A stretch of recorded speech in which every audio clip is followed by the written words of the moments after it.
Welcome to the bird media. నేను మీ పవన్ కృష్ణమూర్తి. హైదరాబాద్లో ఇప్పుడు జూబ్లీ హిల్స్ ఉప ఎన్నిక టాక్ ఆఫ్ ది టౌన్ నడుస్తుంది కాబట్టి మిగతా వాటి గురించి ప్రతినిధులు పట్టించుకోరా, శాంతి భద్రతల సమస్య వాళ్ళకి మరి గుర్తు రాదా? ఇప్పుడు రాజకీయ పార్టీ నేతలకి ఒక ప్రధానమైనటువంటి ఎజెండా హైదరాబాద్ శాంతియుత నగరంగా ఉండాలి, ఇక్కడందరూ కలిసిమెలిసి ఉండాలి, ఎటువంటి కక్షలు కార్పణ్యాలకు ఉండవు, రౌడీ షీటర్లు అనేటువంటి వాళ్ళని పూర్తిగా సమాజం నుంచి బహిష్కరించాలి అనేటువంటి ఒక కామన్ ఎజెండా రాజకీయ పార్టీలకు ఉండదా అంటే ఉండదని వినిపిస్తుంది. ఎందుకంటే ఇటీవల కాలంలో జరుగుతున్నటువంటి అనేక సంఘటనల్లో నిన్న కూడా జరిగినటువంటి ఒక ఘటన విచ్చలవిడితనం, కంట్రోల్ లేనటువంటిది. నన్ను ఎవడేం చేస్తాడులే, చట్టాలైతే మహా అయితే తీసుకెళ్తారు, పోలీస్ స్టేషన్లో పెడతారు, బెయిల్ తెచ్చుకుని బయటకు వస్తారు, శిక్షలు వేసే దమ్ము ధైర్యం ఎవరికైనా ఉన్నాయా అని చెప్పి వాళ్లే సవాల్ విసురుతున్నారు. మళ్ళీ వాళ్లే రాజకీయ నాయకులకు అనుచరులుగా చలామణి అవుతున్నారు, వాళ్లే రాజకీయ నాయకుల కోసం పాటుపడుతున్నారు, వాళ్లే కార్పొరేట్ల కోసం పాటుపడుతున్నారు.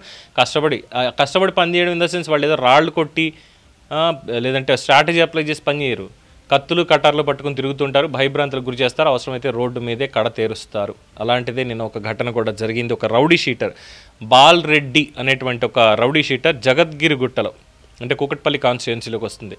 సో జూబ్లీ హిల్స్ ఉప ఎన్నిక కాబట్టి జూబ్లీ హిల్స్ గురించి అందరూ మాట్లాడతారు, దీని గురించి ఎవరు మాట్లాడరు? ఎందుకు మాట్లాడాలి? అక్కడ ఎలాగో పని లేదు కదా.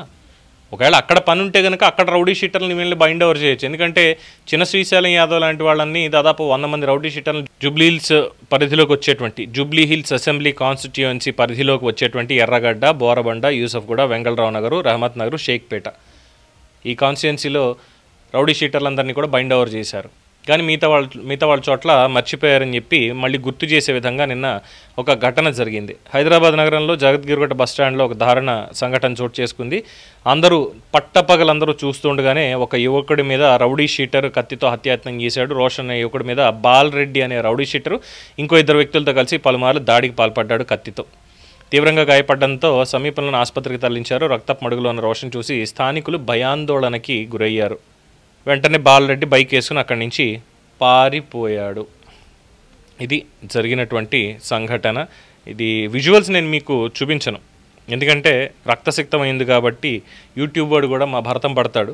అందువల్ల విజువల్స్ నేను మీకు చూపించను, ఇక్కడే అది మొబైల్లోనే చూపించేటువంటి ప్రయత్నం చేస్తాను.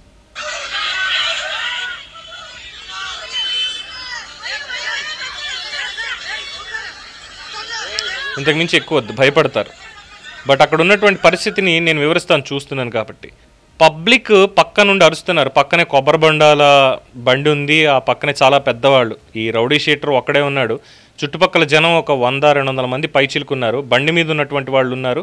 ఒక్కసారి బండి వేసుకుని ఆ బండ వెధవని గుద్దేస్తే కింద పడిపోతాడు, కాపాడిన వాళ్ళు అయ్యి ఉండేవాళ్ళు.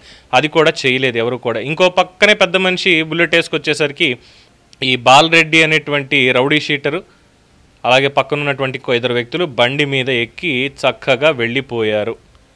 దాదాపు 10-15 కత్తిపోట్లకు గురయ్యాడు ఆ రోషన్ అనేటువంటి వ్యక్తి. మరి ఆర్థిక లావాదేవీలుగా పోలీసులు అనుమానిస్తున్నారు, దాడి జరిగి ఉండొచ్చు అని. మరి ఇప్పటిదాకా అరెస్ట్ అయితే చేయలేదు. మరి ఎక్కడున్నాడు ఏంటనేది కూడా ప్రస్తుతానికి తెలియదు. ఒక్కళ్ళు కూడా నడి రోడ్డు మీద, అంటే ఎగ్జాంపుల్ జగద్గిరిగుట్ట బస్టాండ్ దగ్గర అనేది మనం చూసినట్లయితే ఒక 15 ఫీట్లు రోడ్డు ఉంది, 15-20 ఫీట్లు ఉంది రోడ్డు మొత్తం కూడా రక్తసిక్తంగానే ఉంది. అంతలా గాయపడ్డాడు.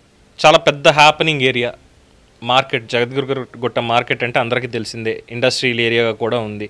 అక్కడ పనిచేసేటువంటి వాళ్ళు ఎవరైనా సరే పనిచేసేటువంటి వాళ్ళు ఎక్కువగా ఈ మెషిన్ వర్క్స్